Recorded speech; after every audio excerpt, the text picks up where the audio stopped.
Happy Thanksgiving. Happy Thanksgiving to you, David Lee Scales. My favorite, maybe not my favorite meal of the year, but one of them for sure. Man, I'll tell you what, I used to be a real grouch, a real grump about Thanksgiving. I would go around squawking how I hated the food. Don't like turkey.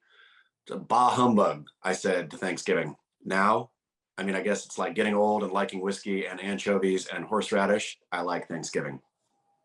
I like beige food, Yeah, and it's all beige, a big it's plate real of true. beige. Beige and orange. Exactly. And then you cover it with a beige liquid gravy, Yep. which Yep. makes everything better. My real beef, I guess, my last remaining beef for Thanksgiving is I really do not like turkey. I don't like it. It's just bland or it's offensive. It's not offensive, but it's like every other bird is better. Duck is Yeah. better. Chicken is better. I would imagine, can't remember the last time I had a pheasant, but I would imagine that's better. Pheasant's probably worse. Pheasant's gross. You could do a turducken. I've thought about it. If I was a good chef, I would do a turducken. Give everybody else the tur, and then you could just have the duck and the hen. How many Thanksgiving meals are you going to have? Just one today? Just one, but it was like a amazing, like it was families over, wife sisters over, and then I thought, okay, and a couple friends are coming over, and I thought this is small, and then was at ballet with Hemingway the other day, and talking to the friends of her parents, and they said, oh, yeah, our plans just got canceled. And I said, oh, come on over to ours, no worries. And then I got in big trouble for that, for just like dropping people in. And then the wife, though, woke up to a text from daughter's other family friends who I think they have 7 kids, 2 parents, 7 kids. And I think it's 7, something like that. Anyway, ton of kids. And then she said, what time should we come over? And wife forgot that she had invited them to Thanksgiving too. So now it exploded. It's a solid 20 odd people over here. Do you have enough food? Yeah, the wife's sister is an epic cook, and so figured it out. Well, because I'm responsible for cooking various things over the next few days, but I had mapped it all out a week or two in advance, already been to the grocery store 5 times, not going anywhere near a grocery store today or yesterday, even because it's too crowded. So if somebody sprung something on me, even though I planned for what we're doing, I can't incorporate them into the original plan, and I don't want to go to the store. And my timeline's so tight anyways with everything I have to do. So I guess she's a better chef than I. Would they just say sorry? Would you say sorry? I can't do it. No, I guess not. You would have to incorporate them, and then you'd have one of those like scenes out of a movie where it's overcrowded and you order a pizza and all that sort of stuff.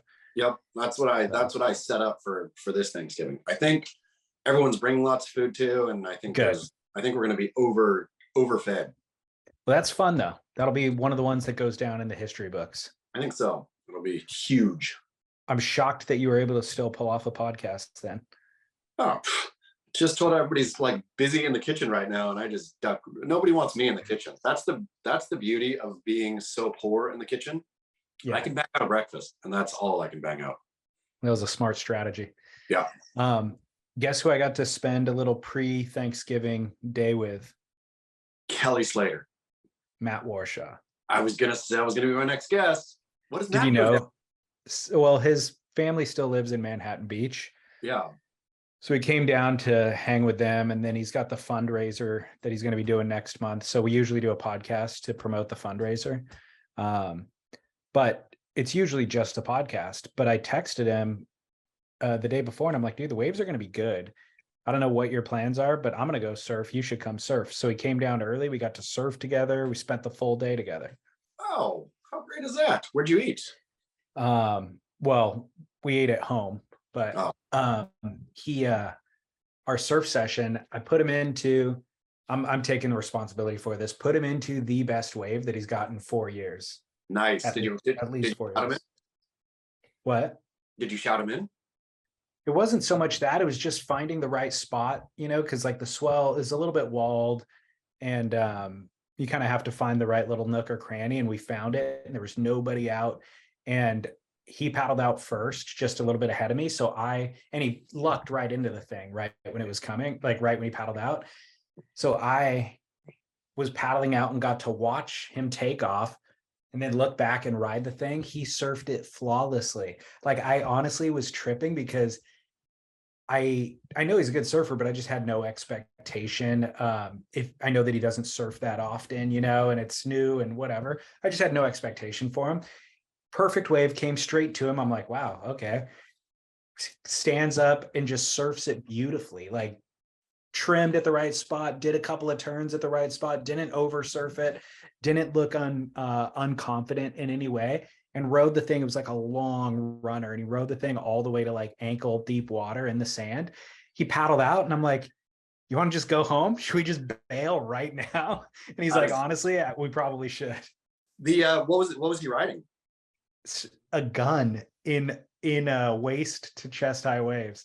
He was riding it. Why was he bringing a gun down?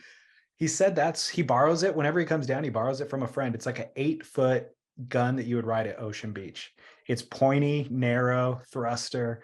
But it strangely worked great. And he said it always does, because he just gets in early. He's not trying to rip any waves. He's just trying to get in early and have stability and go down the line and like do little carves. And so you can do it. Ooh, is the gun going to be the new mid? It should be. Are people going to start paddling out on big pointy guns? Honestly, I considered it. I've never ridden a board like that. But watching him ride it, I'm like, that's kind of the perfect solution if you're not really trying to rip maneuver. Yeah. Like, because you could get in early, but it would be more, I guess you could do more than say on a mid, right? I mean, probably equivalent, just a different style. Yeah. Oh man, kind of the same. You're right though. Kind of the same, like horizontal surfing basically, and going fast. Yeah. I was out the other day. The swell is having trouble filtering in here, but there's been some moments. Man, I don't know if it's Kook's home for the holiday or what, but the lineup was and of course I was surfing a Kook spot, so that's what I get. Yeah. But it was so packed with Kook. Some guy on a longboard, I was duck diving a wave. Some guy on a longboard was trying to paddle sideways, like across the wave. Like, I popped up. It was actually one of the better. So I popped up under his board, right, and bonk, and then like come out and like, what are you doing?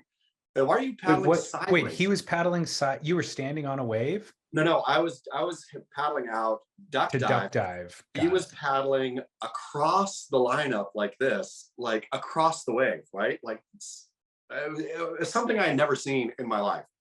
You duck dove and came up under him. Under his board, bonk, come out, and I'm like, what in the world are you doing? And he was like, oh, whatever he said. And I said, just say you're a kook and we can be okay. And he said, I'm not a kook. And I said, you're just say I'm a kook and we'll be fine. And he said, ask me. It's the best. I couldn't be mad after that. I said, do you ski? I said, no. And he said, if you skied, I'd really school you. And, and I said, okay, there we go. Thank you. Wow. That's like a child, like something you would say when you were in 3rd grade or something. It was so weird. But all to say though, yeah, it was such a massive kook fest that it was just wild. It was like a comedy of errors everywhere. Like a guy on a sup running into a guy on a foamy, and just all mayhem. I've got a question for you. I could make it a barrel or not, but we won't. The dynamic that developed with Matt and I in the lineup. He got that first wave. We saw that type of wave from the beach, and that's why we paddled out, like good, almost like a right point, sand bottom kind of point style wave. And there were sets. So he lucked into a set. He's on the inside. I'm like, sweet, I'm next up. So I hunker down out back, waiting for the set. Matt stays on the inside, proceeds to just pick off all the in-betweeners. And I'm looking back, just getting jealous. 5 minutes go by, 10 minutes go by. There's no set that comes. Then you start questioning, do I scoot inside? So, and then you're out of position for the next set. So the question is, what is your strategy? Is it to sit and wait, or do you stay busy?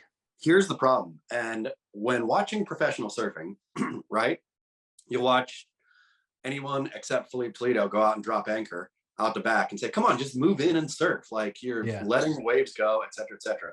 But it's the one and only time that I feel like a professional surfer of when I've committed to catching one out the back, I will go out there and wait way, way, way, way, way too long before eventually scooting in. Yeah. And then you've wasted your whole day. And inevitably the bomb comes the second you scoot in. I did that and totally blew the session. Mm-hmm. The thing, and it also has to do with expectations. Driving to the beach, I didn't really have expectations for the quality of waves. I was just happy to hang with Matt and surf. And then once we saw that the waves are actually good, then I got all frothed out. And then we got suited up, got down to the sand and saw more coming. It was like, let's get out there. And then I see Matt get one and I'm like, So now I just have to get the one, and I fully ruined it, dude. Like ultimately, I never got that set, but then I did compromise and get a couple in betweeners and then just kind of was like out of sorts. But I also never committed to going all the way inside to where he was for that. He actually ended up coming back out eventually, but I never went and made the commitment to the inside to get the in-betweeners. I was always just the left was slightly a little too far that way. And so I'd hem and haw go over there. Then the right was where I was. So then I'd kind of position back, kind of inside, kind of outside. It was just a nightmare, dude. A blown session like that, I mean, you're never going to fix it. I don't think. I think once you're out of sorts, you got to get out. You just get out of the water and give up. Yeah. The session will never be reclaimed. When I was young, I used to just stay on the inside and just catch scraps.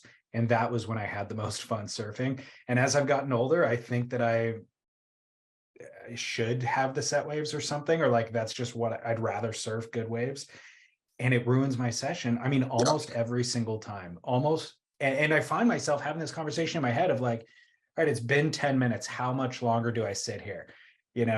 All the time. And I should just sit on the inside and not even try for set waves.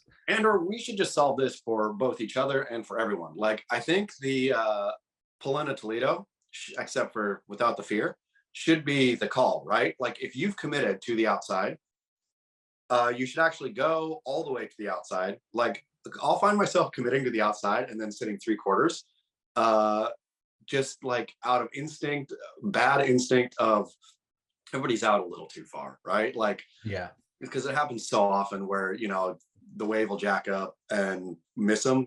But yeah, oftentimes that is not the case, and I'll still sit 3/4 and then be paddling out and then paddling back and paddling out and paddling back and just being a bummer. I think if it has been decided upon to go sit outside, then outside should be sat upon. And if nothing comes, then at least you made a commitment and whatever, instead of any little half steps. I'm staying inside from this point on, or at least for the next couple of months, just to have fun. And again, expectations stay low. If you're on the inside, it's like, oh, I'm just going to get scraps. If you get anything good, it's a bonus. That's true. I'm committing to the outside for until Christmas. I'm going to go experiment. Perfect. We'll reconvene on Christmas Day. Great. Speaking of kooks in the lineup, did you watch Stutz in this last week since we talked about it? I did. I watched the whole thing. You watched it before I did. Because I knew that you did, I then felt obligated to, so that we could discuss it today. Thank you. Do you give it 2 thumbs up or what? Man, it's hard. I give it a no, definitely not 2 thumbs up. I knew you wouldn't. I knew no matter how much you liked it, you wouldn't. Well, the problem is, spoiler alert, I suppose, like when they broke the third wall or whatever kind of there, and admitted that the film wasn't working, that felt like a total device to me, because he didn't have a wig on in that scene, right? Like he said, I have a wig on. And so, no, I did not like it. I liked Stutz, his therapist I liked, but I thought Jonah, what I suppose the one thing I will like about it is what it made me appreciate watching Jonah fail a little bit, because I think ostensibly it was a failure of a film, right? But watching him fail made him more likable to me, in terms of, like, you had this idea about making a film about your therapist, and then you realized that film wouldn't work. And so you were left making this other thing, which is not very good. And so watching you blow it with your, I mean, the budget for that dumb thing was so unnecessary. Like, it didn't need to have probably any budget, and probably would have worked a lot better if you would have honestly gone in with a handy cam and just made it super, you know, indie kind of thing. It was like a proper film production. And the more I think about it, Jonah was kind of an asshole. Like, In what way? He was like, I think that the veneer, there was like a thin veneer of insecurity and all that, and there was then a deeper insecurity in his heart. But like the middle layer was a lot of arrogance, like a lot of arrogance, both as a actor, as a filmmaker. You could just tell, like, you, or it seemed to me like there was a lot of arrogance in a film about insecurity. The one thing that you and I agree on about that review, the very one, well, there's two things, but one of them is I came out liking him more. I did too. But now that I'm talking about him, I'm thinking he's probably a jerk. I don't know that he is. Like, he's very mockable from a surf world point of view. He's kind of the perfect character for us to mock, largely because of his actions. Like, he walks into these actions that are just become mockable. But I find myself liking him whenever he shares an opinion. Like, the way that he communicated, you reminded me about your DM with him on Instagram, and his lines were good. They're really funny. And watching him throughout the film, I liked him more. I have a lot of opinions about him, kind of like you just did, but I just liked him more. I came out liking him when I didn't really want to. I think that you're right, though, too, is there's a very apparent insecurity, and he's very open about that insecurity. And there's a very apparent arrogance, and those things are so paradoxical. But it seems like he's not aware that there is that paradox happening. In his mind, he is just being vulnerable and insecure, and that's what he's 100% of. I don't think he identifies the arrogant part and how that comes off so obvious to everybody else. But if you're trying to make a film about your therapist and you put yourself on the poster, so when we go on Netflix and it says Stutz, but it's Jonah Hill laughing, it's like, that, what could be more arrogant, you know? And the film largely is about Jonah. He has his mom there. He has that whole conversation with his mom and discussing that, you know, and it's like, this has nothing to do with Stutz.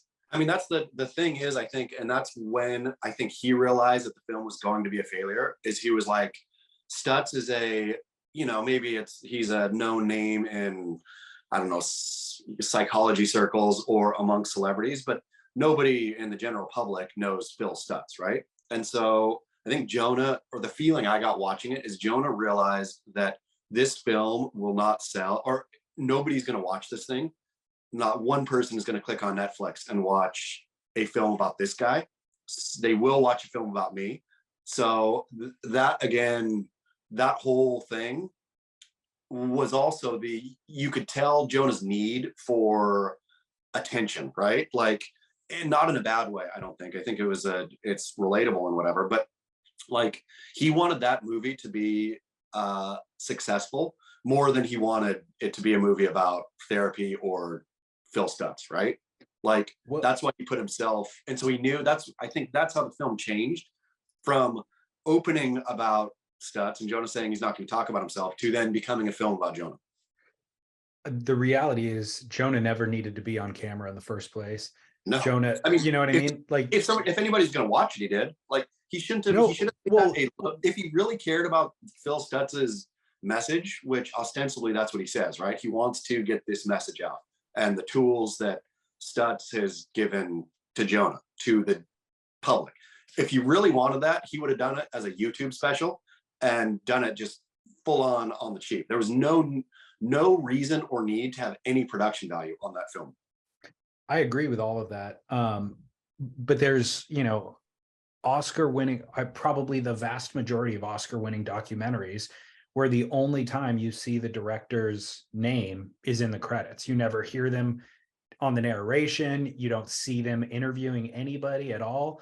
You know what I mean? So to have him front and center is, clearly what you're saying. It's clearly a narcissistic move. But the original, it wasn't. So let's get to what the real or the stated intention of the film was to share Phil Stutz's lessons. Yeah, the tools and the lessons, kind of give everybody who's watching this a therapy session, or the tools that Jonah's learned through the therapy sessions to use in their own lives. So the tools themselves, did you commit to memory any of the tools? Did you find them useful or no? What? And no. Yeah, okay. not at all. No, I don't like Stutz seem fine and therapy is great, right? I'm not anti-therapy, but just the way, like, I really don't like the hero's journey. Like, I'm really opposed to the hero's journey, right? It seems totally ham-fisted, and it's just become the end-all and be-all of so much. And so, and all of that felt real hero's journey, right? Like, placing yourself as the hero of your own story, and then you going through these, these trials and tribulations, and this hero's journey is like so dumb. I mean, I honestly wrote Cocaine and Surfing as a straight mockery of the hero's journey. But all to say, no, I did not find the tools helpful. I found it would be more helpful for Jonah if he stopped thinking about himself for a minute and started maybe thinking about other people. So do you think other people who maybe don't feel as cynical as you do benefit from the messaging of the film? I guess, I don't know, like maybe. The idea of like when Jonah pulls out the cutout of his fat 14-year-old self, and that is the shadow, that was the shadow, right? I think so. The shadow that haunts him. And I'm thinking, who amongst us here, or very few people, were cool 14-year-olds or 8-year-olds or 12-year-olds, right? I mean, maybe a bunch of people were, I don't know. I sure wasn't, but my uncool self doesn't perpetually haunt me. Like, it's weird. It was weird for me that Jonah had to go like talk to that 14-year-old self and be like cool to that 14-year-old self. Like, screw that fat kid. Well, who cares, right? Like, so you were lame. You grew out of it, or you changed.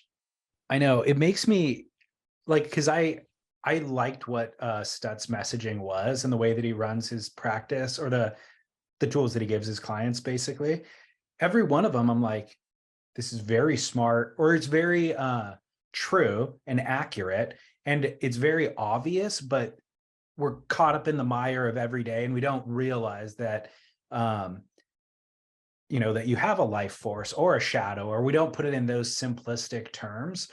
And so, but then I realized I don't need to put them in those simplistic terms. I understand when I wake up in the day what forces kind of are drawing me towards lethargy and being lazy, and what forces are drawing me towards productivity. And I can navigate those things pretty successfully on a day-to-day basis. But I think what the film did for me was remind me that not everybody else has that ability that I have. And actually a vast majority of people are struggling with some really, really basic things. And so they do need, and Jonah apparently does need and did need, somebody to say, this is, so you have a life force.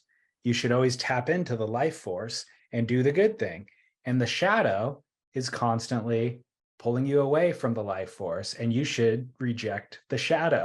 And it sounds so basic, but some people need that reminder. And he even said, like, the hardest part of my day is getting out of bed, I think was one of the things he said. And it's like, that's not the hardest, that's the most fun part of my, I cannot relate to what he's saying, but I think that a lot of people can. Yeah. And so in that way, I suppose, great for, like, if people can use, and great, for sure they can use and do use. Obviously, Phil Stutz is way, way, way, way smarter than me and knows a lot more than me. And is worked and thought about this, you know, a lot harder than I ever have. So like, great.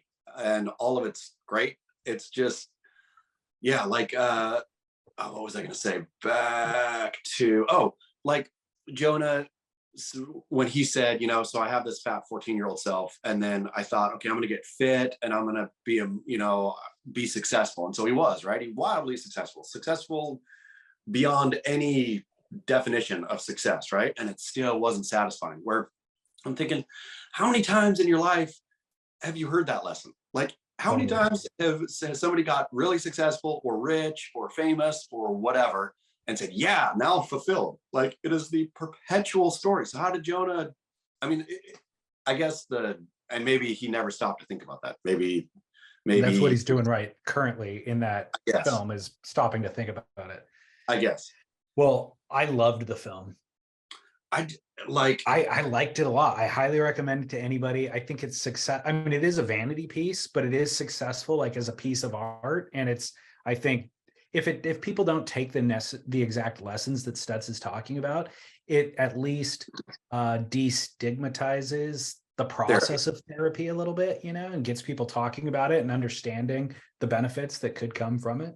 So I just liked it. I suppose I was not angry watching it. And so that's why I will give it a 2.5 stars out of 5. Okay. Give it a half. Yeah. Fair enough. 1 thumb up, 1 thumb down.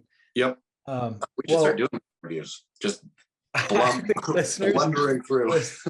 Listeners are right now going, no, do not start doing movie reviews. Speaking of movies, though, we should get to, because this is exciting, it is Flea movie. I mean, I don't know if it's not Flea, but it's exactly the next thing that's on my notes. Flea, Daryl Verostko. What's the proper pronunciation? I think it's that. I think it's Verostko. I don't know that I've even ever heard it said out loud, but Verostko. We can move on calling him only Flea from now on. Flea, not the drummer, but the Mavericks Charger and aerialist from the 90s. Santa Cruz readies itself for burning hot Hollywood spotlight as filming set to get underway for unnamed picture on the life of Flea from Academy Award-winning director. Big news. What's the story? This is so I wrote about this a couple months ago because they were doing a casting call in Santa Cruz. I posted it on Beach Grit, and it just said for an Academy Award-winning director. And then this story came out, which is they've been in Santa Cruz now, and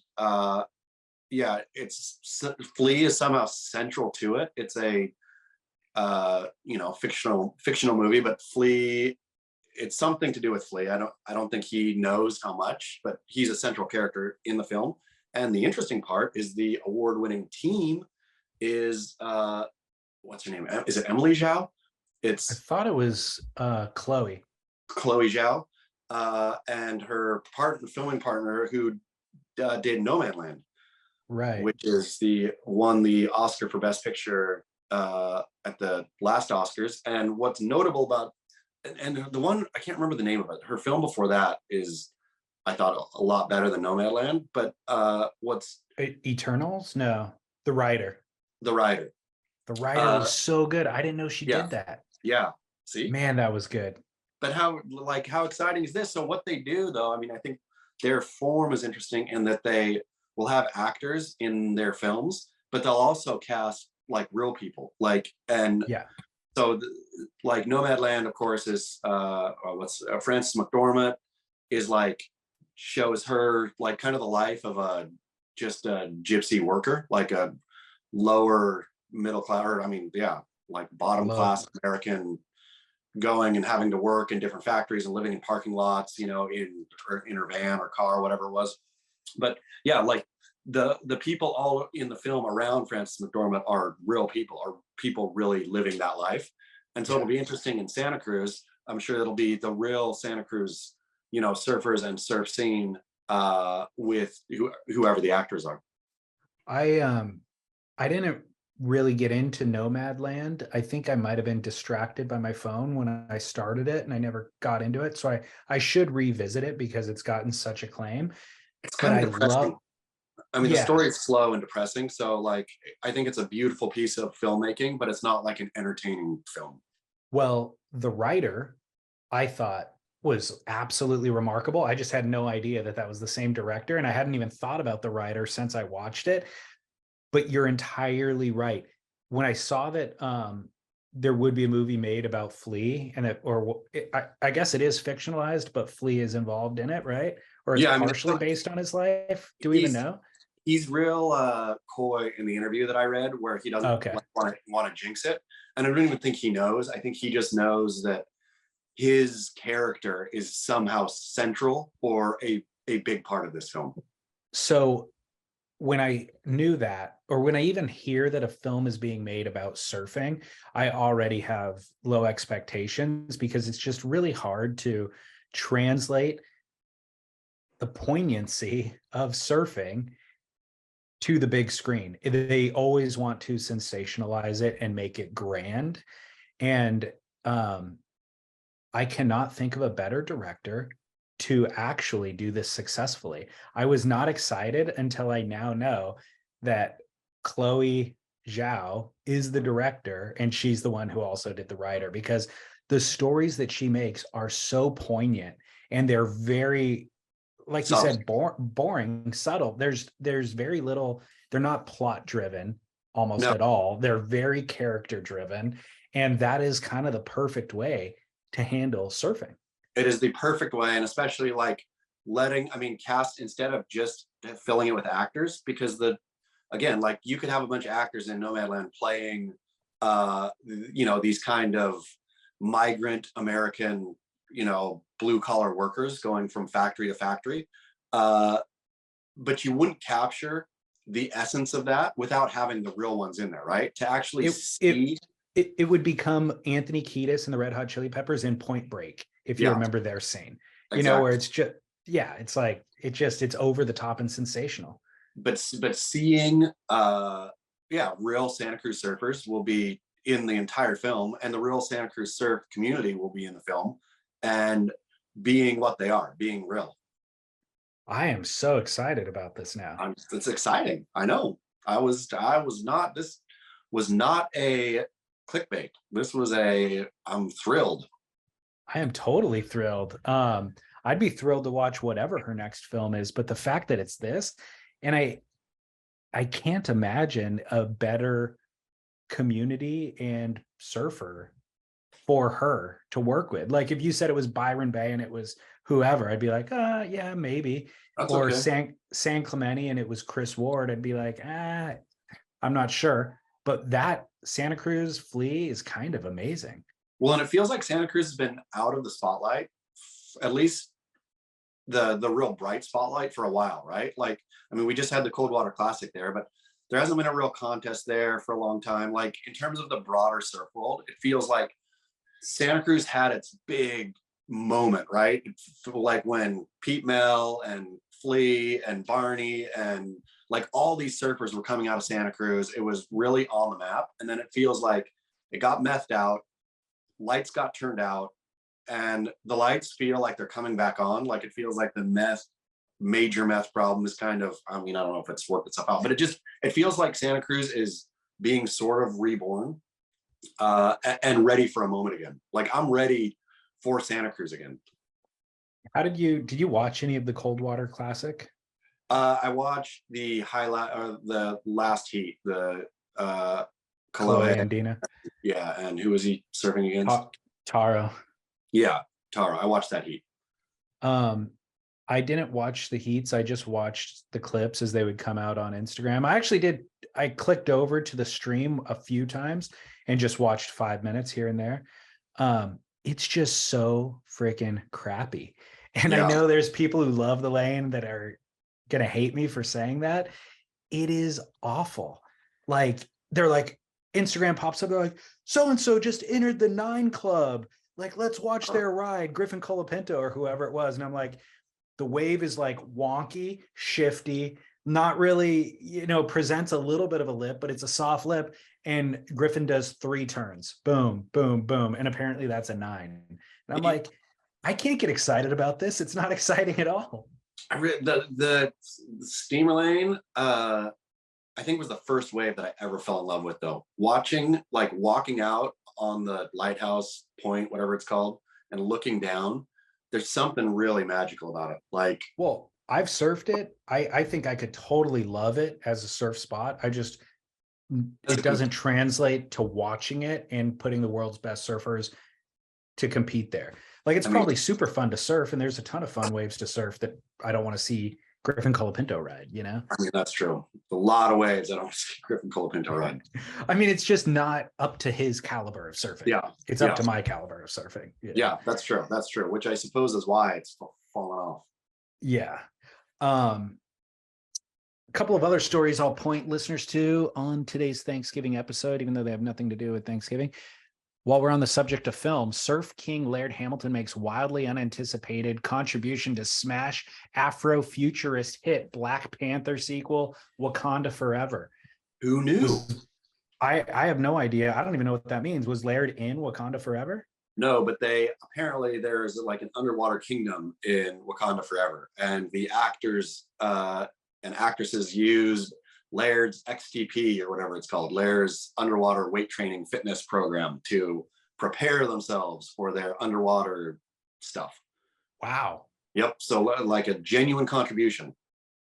How did you find that out? Someone sent me an interview with Lupita, the star. Lupita Nyong'o. Yep, where she talked about doing XTP, and then amazing. Went on to explain that this is Laird Hamilton and Gabby Reese's underwater weight training thing that Laird said came from the ancient Hawaiians. That's incredible. Yeah. I was hoping that he was actually in the film. It'd be better. It would be better if he was. Did you read the controversy about the film? There's colorism, I do believe, is the controversy. What does that mean? I think the chief, or whatever it is, king of the underwater kingdom, is Mexican, but he's a dark-skinned Mexican. And so light-skinned Mexicans are mad about the colorism of this was unfair because they were only looking for a dark-skinned Mexican. They were not even casting for light-skinned Mexicans. So it wasn't the best actor got the job. As the complaint goes, they were just looking for a dark-skinned one. I knew the, I guess, concept of colorism, but I never, I suppose I hadn't thought about it that much. I'm not allowed to have an opinion on it because I don't have enough pigmentation in my skin to do a conversation. Yeah, my color is white, but just my kind of general sense on this is, I thought it was acting, and the whole point is to play something that you're not. That is the point of acting. And so I didn't know that there was a boundary line, or I don't believe that there should be a boundary line where you then cannot play something else. I mean, I think that the controversy comes from when people aren't given when equally qualified people of a minority group are not given the chance to then get that role. That's problematic because that is racially keeping somebody from getting the job. But if everybody has free access to the opportunity to get the job, and somebody of a different color or even a different sex is the best qualified person for that role, you think you just let that person play that role, right? Says you as a white man, David Lee Scales. I know. All easy for you. Yeah, I don't know. I mean, I think that obviously Black Panther, the whole franchise, is based around, Afrofuturist, right? And so I think, I don't know, you gotta cast darker people. But in the same vein, or not the same vein, but are you going to watch The Whale with Brendan Fraser? Absolutely. So his character is extremely obese, and is he trans, or what is it? Is it? I have no clue. I watched the trailer and it doesn't give me any of that information. I can't remember if it's gay or trans, but in any case, controversy about that too, from big fat gay or trans people who say, why you cast Brendan Fraser, man? There's a bunch of us out here who are actually fat and gay or trans. So now I'm officially not interested in the argument whatsoever, because that's so asinine. You know what I mean? And if you really want to follow that argument to its logical conclusion, then it would be, okay, what's the exact heritage of this character and what's their exact age and all that?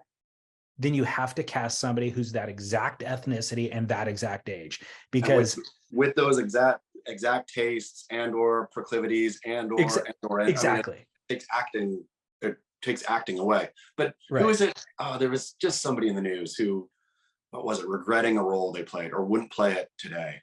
I think it was Tom Hanks in Philadelphia. He said he would not play that role today. Why not? Because he's not a gay man suffering from AIDS, I suppose. What's the point of acting? It's literally the point of acting.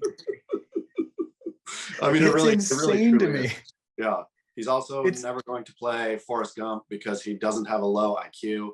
He's not going to play Castaway because he's never been a castaway, et cetera, et cetera. I mean, yeah, I agree with you that acting is acting, and you know, what you play shouldn't be offensive to, unless that group, I suppose, is getting actively left out of stuff all the time. But exactly. Yeah, I get that.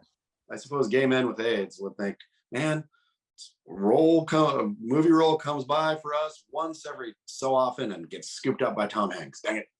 So back to Chloe Zhao, she is incorporating real people into those roles. Yeah, it's true. That's what makes her, I mean, she's no problem for her. No problem whatsoever. Yeah. Wow. Okay. I fully understand, like back in the day, and I shouldn't even say back in the day because it might still exist, probably does still exist, but you know, a white person would play a black character and they would just put him in blackface, or Native Americans were played by non-Native Americans, but Native Americans were never, ever given an opportunity to be in. Black people are not allowed to be in. And so that's why they had white people play those roles. I understand all of that. I'm just saying the most progressive thing would be to have the most appropriately, like the meritocracy. The person who is the best qualified for the role should play the role, and race and gender should not be factored in whatsoever. You know, that you would think would be progression. You'd think, except that is white male privilege right there, David Lee Scales. I know it is. It is. Speaking of privilege, surf industry. Yeah, surf industry. You know exactly. Are you reading my notes? Did I share my screen with you? Surf industry watchers fear eroding pretty privilege to blame for recent collapse. Where is this generation's dish? It's sex-soaked Kelly Slater, Luke Steadman, and Laird Hamilton. What does this even mean? Well, what does this mean? Pretty privilege is a concept that I think it's been around for a minute, but is new-ish to me. And have you heard pretty privilege? Never heard of it. Pretty privilege is, I mean, I guess fairly self-explanatory. It's that good-looking people are afforded all kinds of benefits in society, right? But it has, the official name is pretty privilege of that. I fully subscribe to that. Of course. And as I was thinking, with all these board riders sackings, with the 60 jobs just cut in Australia on the heels of 150, I think, in the US. And yeah, a lot of, you know, I mean, again, we've talked about it on the program before, but like we're still in, I don't know if we're still in, but we're coming out of at least like a giant boom time in surf participation. I mean, this was a huge spike, like surfing's biggest spike probably in, I don't know, the last definitely 30 years in terms of participation. None of that is translating to the brands, right? Like nobody, all the brands, I think, you know, some are probably doing okay, but clearly board riders, which is home to the, what used to be the biggest, Quicksilver and Billabong, is just struggling. And so I was thinking, how is this boom in participation not translating to people identifying as surfers, you know, via their clothes, what we used to do, right? I mean, ostensibly. And then I thought it's because the good looking factor just isn't there. Look at across particularly the male side of the draw. What you got? Kanoa and Gabriel Medina, Kanoa Igarashi and Gabriel Medina are two parts of a boy band. Really good looking. No backups. There's no backups there. Industry can't float on half a boy band. I think it's a stretch to say that they're really good looking. I mean, I think Kanoa and Gabe are, honestly, if you stuck them in like matching clothes, you would think they were, again, two parts of a boy band. I agree with that. That's true and funny, but they're serviceable in terms of their looks, but they're nowhere near what Kelly Slater was and still is. I mean, that's or Julian Wilson or Laird. Look at did you see the pictures I used to illustrate this story for those just listening at home are Laird Hamilton's Cool Water ad where everybody knows that, where he's running with the surfboard. And then Kelly, there's, so many pictures to choose, which little did I know also, did you know young Kelly Slater is trending on TikTok or was recently? I saw your article for it, but no, I did not know that otherwise. So TikTok's average age is probably 13, 14 user, but TikTok's younger user is discovering young Kelly Slater for the first time and just posting thirst trap pictures of Kelly with like all kinds of heart eye emojis over it, et cetera, et cetera. But yes, nobody comes close. Nobody today comes close to that in terms of good looks. And then I was thinking, even up to like Momentum generation, like Benji was super handsome back then. Rob Machado, Shane Dorian was just an absolute dreamboat. There's nobody. Kalani Rob, go Kalani on Rob and on. It was like all of them actually. Everyone. And now look at this surf industry, or look at professional surfing. Look at who the stars are. John's. Let's just be charitably, I can say John is below average looking / ugly. It's all fine and good. I'm nothing to look at either. So none of these are actual digs at anyone. Our best surfers are unattractive. Griffin Colapinto's goofy. He's a straight up goofy. He's like a full on goober. Kalohe's like Kalohe is kind of like the most normal, but not normal. You wouldn't look at Kalohe and say that is a handsome man. I mean, Luke Davis is as close as we've got to that sort of like archetype, and he's like, he can't carry that. He has. That has carried his career, to be perfectly honest. Like, he has absolutely leveraged the pretty privilege to maintain relevance in the world of surfing. And his surfing is very good, but he's not promoting that as actively as he could be, he's posting a lot of model shots. Yeah, as he should. I mean, he's doing the surf industry probably has a few lights on still because Luke Davis is toiling away as handsome. Agreed. Who else was I gonna say? I had somebody else on the tip of my tongue, but it's escaped me now. Another guy who was not attractive. No, who came from that exact era, like Kalohe's kind of friend group, but I can't think of who I was thinking now. It sure ain't Ian Crane, I'll tell you that much. No, it definitely ain't Ian Crane, but man, interesting. Well, Kelly still reigns supreme. I mean, he's the GOAT of all things, I suppose. I just saw, did you see Kelly Slater playing golf with Kevin Miller from the Florida Surf Film Festival? Yes. And Kelly, buddies now. Best friends, but Kelly, let's be honest, age has finally caught up to Kelly. Like, Kelly looked like a 50-year-old man. I don't know about that. I mean, people should go to Kevin Miller, at Kevin Miller. What's his Instagram handle? I don't know. It's private though. Oh, it is? Yeah. Dang. Don't go to Kevin Miller's. But they can go. They just won't see anything.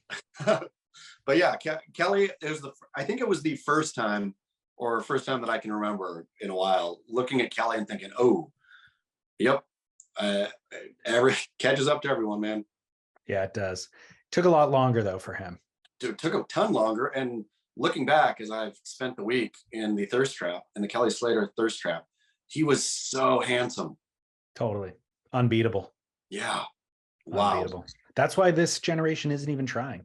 I know, but still, somebody like Surf Industry is going to go entirely away. There's going to be no more surf t-shirts or hoodies unless somebody decides I got to be handsome. Oh, I did just remembered who I was thinking of, and it was Julian Wilson. Had every opportunity to kind of steal that throne from Kelly, but he almost shirked it a little bit. Like Julian, he didn't really play into his looks, and the brands always certainly used them, but I feel like Julian shied away from how pretty he is. No, and like Kelly at his pretty phase was doing Bruce Weber photo shoots and that Versace. Like Kelly was fully leaning into being pretty. Julian, I don't recall ever doing maybe he did, but I should be able to recall if he did a model photo shoot, right? Or being shot by a famous fashion photographer. It was almost like the beautiful actress who wants to be appreciated for her work instead of her good looks. That's what Julian felt like to me, where he's just like, no, don't talk about how pretty I am. I just want you to love how good of a surfer I am. Well, look what happened to Chris Quicksilver because of it. Collapse. Exactly. That's your responsibility, Julian. Julian, on you, man. Exactly. Well, it's Thanksgiving Day, and we should get back to our families. So let's take a quick commercial break. We've got a couple of sponsors to discuss, and then we'll be back with Barrel or Not. Yes. All right, Chaz Smith, we've got Veyer watches with us today. I got my Veyer in the mail, and let me tell you how happy I was. Finally happened. Veyer solar run watch as well. Solar powered is the word I'm looking for. It is great. And you want to know what made me happiest about it? Tell me. I really love wearing a watch in the lineup, but none of my watches are lineup appropriate. And I haven't had a lineup appropriate watch for a while. So that watch came, I went surfing that day, and it felt so good to have a watch in the lineup. Well, I've been wearing mine in the lineup as well. I normally wear it. I've always only ever worn watches under my wetsuit sleeve, but because of the solar cell, I've actually been strapping this on the outside of the sleeve. Nice. And I know mine gets plenty of sun just throughout the course of the day anyways. 6 hours of sun will power the watch for 6 months. So mine's getting sun, not for 6 hours straight normally, but plenty of sun every single day. And the thing will never run out of energy because of it. But if I'm in the lineup, I'm like, you know what? I'm just going to power this thing up fully, put it on the outside of my wetsuit, and the thing is good to go. And what we should state is the website's Veyer Watches, so VAER watches.com. We have a promo code. That code is surf15. However, they're also doing a Black Friday sale, which is even better. It's 20% off. So holiday 20, I think, is the code. And I think it's currently going on. They've implemented it early, so it goes on till the end of Black Friday from now. So go to VayerWatches.com, promo code holiday20. You could use ours and it'll support us, Surf 15, but why would you if you could save 5% more? I mean, the thing with it too, I will say for Veyer watches, they come in a beautiful box. It's it's a perfect gift for brother or father. Great call. I didn't think about the gift aspect. Yep. They're also, by the way, free shipping in the US, easy returns, 2-year warranty. They're manufactured, assembled in the USA. So just great quality, lots to appreciate about the brand and feel good about with the purchase, but just a fantastic product too. So VayerWatches.com. And then also athleticgreens.com/surf. It goes without saying, this is an important part of our lives, but we want to remind you through Thanksgiving or through the holidays, you are going to be eating, you're going to be splurging, and that's fine. I love it. Do it. But you want to make sure you're also getting your greens and you're getting all the nutrition that you need as well. And so athleticgreens.com/surf. You're also going to be around a bunch of people with a bunch of runny noses. Oh, yeah. Fortify your immune system. Perfect. athleticgreens.com/surf. Chaz, tomorrow's Black Friday. Do you have anything that you need to purchase? What are your plans? Shoot, I don't know how serious this is, but there's been talk of going to the mall. I No don't, way. yeah, of like really leaning in, of not Don't leaning do out, it. of leaning in. It's not my talk, but there has been talk. Let them go and enjoy the day to yourself. Well, I don't know. I like some pandemonium every now and again. Do you? Kind of. I don't. I like a discount though. So I was thinking I was started to conceptualize a Christmas list in my head of what does my dad need? What does my mom need? Because I should just get it all done in the next between Friday and then Cyber Monday. Yeah. More so Cyber Monday because I'm not going to leave the house. But yeah, just get all the shopping done immediately. Yeah, it's a good idea. It's a good idea to get it out of the way.